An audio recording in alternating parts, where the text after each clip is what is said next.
Before I get started with this commentary, I have to give a huge shout out to Afro Elite for sending this to me. And if y'all have not done so already, make sure y'all go ahead and subscribe to his channel. Y'all already know he has been on my channel a couple of times. I've been on his channel a couple of times as well. Y'all are very familiar with his content. Definitely a voice in the new black media. And he's, getting closer and closer to 2,000 subscribers. So let's help him get to that goal. But he sent me this story right here, and when he sent me this, I'm thinking that it's an update to the story I did about the black student down in Texas who had the cotton thrown at him, and he was hit with a belt like he was a slave by this PC student down there. But lo and behold, this is a whole separate story that happened, I believe, before this one that is just now getting pushed out there. And this is coming out of Cape Cod, Massachusetts. Cape Cod sounds familiar, but I never, I've heard of Cape Cod, but I never knew what state it was in.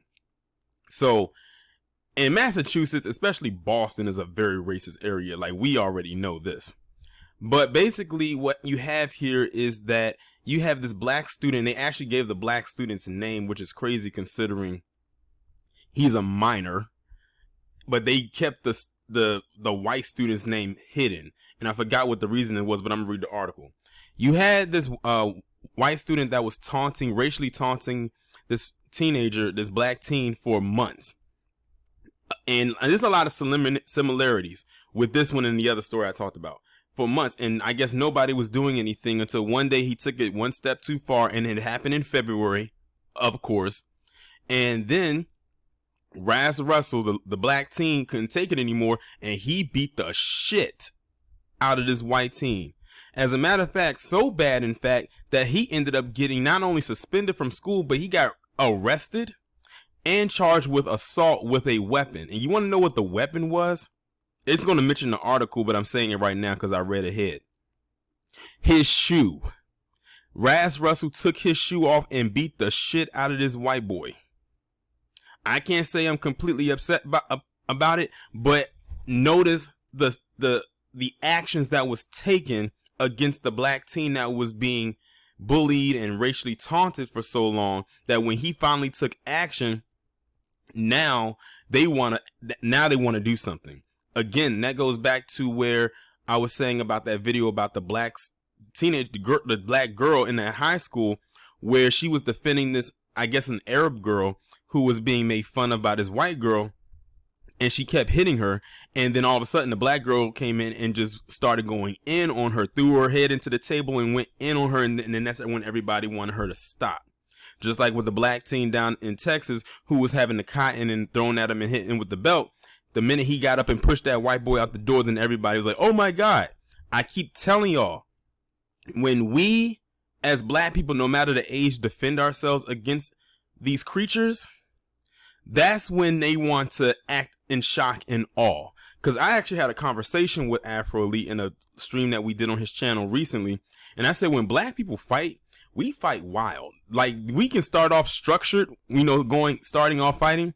But once we get in our groove and that adrenaline kicks in and you black out, we fight wild as shit. It's almost like watching the Looney Tunes and you see the dust kick up whenever there's a fight going on between the cartoon characters, or whenever the Tasmanian Devil is doing his signature spin and it's a bunch of dirt flying everywhere. That's what it kind of looks like when we get into a fight. It's wild as hell. It's not as structured unless you can actually get the person on the ground and you just start going in. And at that point, that's when people start to break it up, because the fights are pretty much over at that point. But I just wanted to give y'all that little rundown right quick, and now I'm going to go ahead and get into this article. The arrest and suspension of a high school student who was black and Native American for fighting a white classmate who had allegedly bullied him over his race has left a Massachusetts community in turmoil, with accusations the school district has ignored racist incidents in the past. The Enterprise reported that 15-year-old Ras Russell got into a physical altercation with another student at Sandwich High School and STEM Academy in February. The other student, who was white but has not been identified, had allegedly harassed Russell for months with racial slurs telling him to go back to Africa and pick cotton. Now, here's the thing. If he's black and Native American, 9 times out of 10, his lineage most likely is here.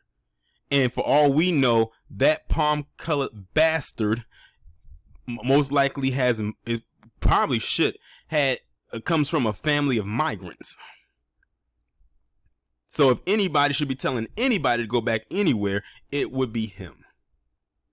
It would be the black student telling him to go back to those damn dark, damp, cold, wet caves in the Caucasus Mountains. Now notice that they do not identify the individual who kicked all of this off. They keep his identity hidden while they put the identity out of the black student who dishes out the punishment. And that's not by accident. They intentionally did that because they're trying to set it up where the white student is the victim.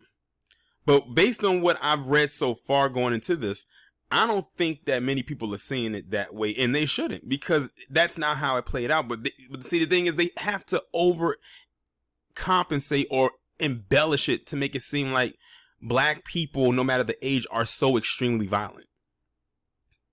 And watch what happened after the incident at the Oscars. They're going to say if a black person just taps you, then that's assault, or they're gonna overinflate it. Watch, mark my words. During the fight, which was filmed by a student, Russell allegedly kicked and punched the other student repeatedly, leaving his white classmate with a broken collarbone and other injuries. Goddamn, he was going to his damn chest. I ain't mad at it. Video footage allegedly showed the white student getting kicked as he was curled up on the floor. Russell was ultimately suspended from school through April and charged with felony assault and battery with a dangerous weapon, which was his shoe. The white student was also charged for assault and battery, but not for a felony crime. The Cape Cod Times reported Russell was initially scheduled to be arraigned on April 12th, but after the hearing was postponed until May, and after an emotional community meeting, Sandwich Public School and Superintendent Pamela Gold said this week she would start the process of getting Russell back in class. What's the point? Their school year is almost over. So he's been out since February. So you're talking about February, March, and half of April is gone. Now, I don't know when how their school works. I don't know if they get out. Well, you know what? I got my mind thinking on college. In college, they get out in May. So he only has in a whole month, maybe, because they get out in June, which is like maybe the second, maybe third week of June. He should not continue to be withheld due to the judge's scheduling conflict, Gold wrote in a school letter. According to the Cape Cod Times, in the end, we all want this young man back in school and accessing a full education. In a letter addressed to the community in March, Gold revealed that a horrible comment had been made in an online game room the night before the fight. And I keep telling people about them online gamers, they are ruthless in them chats. The next day, the student in question made a decision to find the student who made the comment in order to physically take matters into his own hands. Only after the fight did the administration learn of why he made the decision to fight the student, sending him to get medical care without one punch return. His choice, plus the severity of the injuries to the other student, made the incident a police matter. Now we all feel for the young man who had a racist statement made about him. Of course, we are livid about that, Gold continued, but as adults, we must reiterate to our youth that violence is not the way to handle it. Don't you just hate when PC people, and I'm not sure what her background is, but we're just going to say that PC people love to say violence is not the answer, and I'm waiting to see if they're going to throw an MLK up in there. They love to say that, but let's be real here. PC as a collective, no matter what background, nationality they come from, are some of the most violent people on the planet. Violent to other groups, violent to each other, violent to nature, violence to animals, just violent, period. A lot of the shit that we're in right now, a lot of the wars that were caused, hell, the one that's going on. You know what? Let me stop. And there's a reason why I stopped with what I was getting ready to say, because it was an email that was sent to me as a YouTuber. Those of you who have YouTube accounts, who are YouTubers or who are monetized, know exactly what email this is. So I'm going to stop right there. But y'all know what I was getting ready to say. All of that stuff stems from them. So when they try to come at us and tell us about, their violence is not the answer, that's like the pot calling the kettle black. As a matter of fact, it is that. A bunch of hypocrites. Gold did not go into detail, but insisted the student who made the racist comment had been disciplined based on district guidelines. My thing is, was that student suspended? Or are they going to go off of the narrative of, well, it didn't happen on school grounds, so we can't really do anything. But you know what's so funny? If y'all remember another story that I did that was about happened in Florida, of course, where you had some white students claim that some black students attacked them and called them things and whatnot and was yelling brown power, which to me is some bullshit. They went after those students, and that happened off of the school grounds. Amazing, isn't it? I keep telling y'all, we live in a us versus them society. In the aftermath of the episode, community members demanded a town hall meeting to address what went down. And while the white student was already back at school despite the racial abuse that allegedly precipitated the fight, you cannot blame him and let the bully have no consequences, Russell's aunt Marguerite Orman said at the April 6th town hall meeting. Orman blasted the school for allowing the white student to return while her nephew was still on suspension. My nephew was called on several occasions, and they have that in text. Nigger, this child endured that. He's a child, she said at the meeting. He's not mature enough to know all the full consequences of that explosion that happened after months of this type of language and this type of bullying happening. Russell's mother, Pauline Jones, also alleged that racism has become a growing issue within the Sandwich Public School District and is being overlooked. It's been a rising problem and it's not going away. Nobody has addressed the student of Sandwich on how this is not going to be tolerated, she said. Jones told the Cape Cod Times that the white student has been targeting her son since September. On social media, the community members of Sandwich, known as the oldest town on Cape Cod, raised concerns about racism within local schools in the area at large. I'm going to go ahead and put it out there as a mother of 2 biracial children. At Sandwich High School STEM, the Sandwich school system sucks and does absolutely nothing when it comes to racism in this town. Amanda Van Buren posted on Facebook. I went to SHS and can confirm the widespread racism, Matthew Martinez wrote. I don't know how many times I heard jokes about swimming to the U.S. from Cuba or being told to go back to Mexico. I am neither Mexican or Cuban descent. The school system failed Ras, plain and simple. The other boy got what he deserved. He's lucky he didn't try that out in the real world. I suspect he would have gotten more than just a beating. Now, what's so crazy is the people who are leaving these comments, they said these are people that went to this school as well. So these people are adults now. These people are grown. So you're talking about when they were in school, you're talking about, like, say if they're around my age and this happened at a, what was this?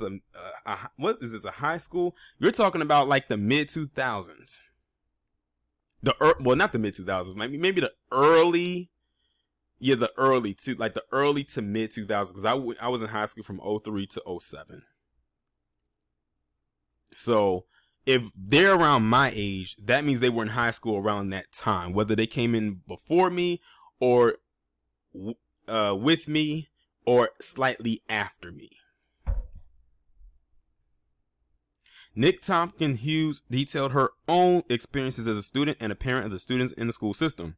Sandwich continues to prioritize the learning needs of bullies over victims and repeatedly refuses to see its own complicity in the ongoing harassment and bullying of minority identity children and families. I grew up and lived in Sandwich almost my whole life, Amanda Hutchinson added. I also went to school in the town for years. The town absolutely has a problem with racism. This story is heartbreaking. There is no doubt in my mind that the victim was harassed with racial verbal abuse. The town and schools need to do much better.